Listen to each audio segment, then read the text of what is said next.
on the screen.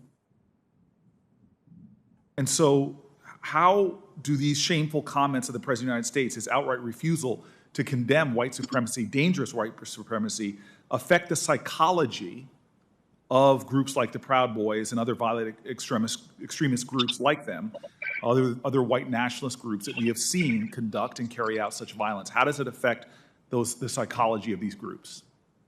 It gives them license, and it makes them cool in the eyes of the people who make up that radioactive stew. And so it will attract more people to their warped view of the world and to their groups.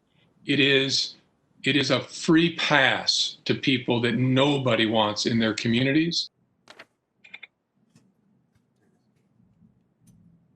And so how do President Trump's statements about these groups affect the FBI's ability to address this threat?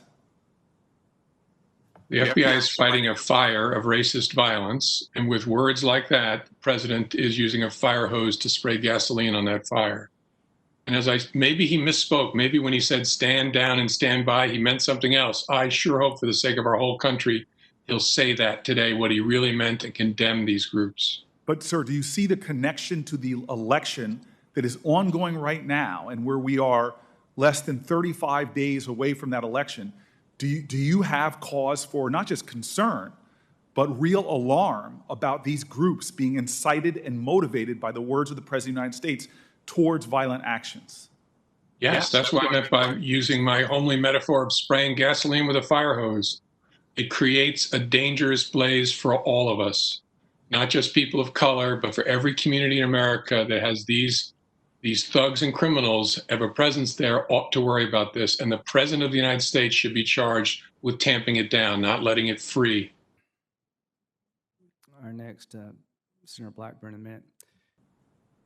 Our inaction right now on the eve of this contentious election means that we are standing by and letting this arsonist that is our president continue to menace the democracy we all cherish.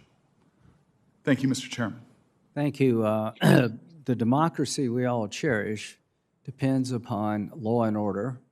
It depends on truth-telling. It depends upon the system being fair to those who are accused. It depends upon courts being informed of exculpatory information. That is what this hearing's about, and we will continue with these type hearings to get to the bottom of how this got so off the rails so it never happens again. Senator Kennedy.